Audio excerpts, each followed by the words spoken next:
Good evening. My name is Sharon Wilhide, and I am a parent to 2 CCPS students and a candidate for the Board of Education.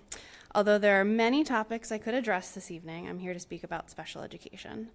According to the most recent, which it works out perfectly with the presentation, MCAP scores that were just released, overall achievement in elementary, middle, and high schools in both ELA and math demonstrated a lot of improvement in a lot of areas, except for students with disabilities.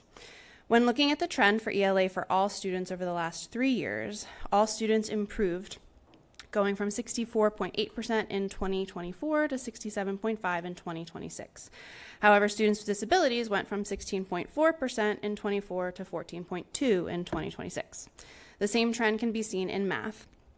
Over the last 3 years, all students going from 37.7 to 41.9, but students with disabilities went from 11.7 to 9.6. Looking at the special education staffing plan over the past 3 years, specifically special education teachers, there has been no change in staffing. At the elementary level, there have been 100 teachers, middle school 48, and high school 55, consistently for fiscal years 24, 25, and 26. Now, I understand the number of students changes year to year, but I could not find any data regarding the service hours of those students. In the world of special ed, it's not about the number of students on a caseload, but the service hours that those students require and are legally entitled to. The staffing plan is a fluid document that incorporates room for changes in a little chart at the bottom. So as a board, I ask, what are you doing to make those changes? We cannot continue down the same path and expect that there will be improvements. Special education is struggling. Many parents have reached out to me for different schools all across the county experiencing similar difficulties. Special ed services are limited because the caseloads are not manageable. Service providers are not supported. At some schools, students are even denied services or accommodations.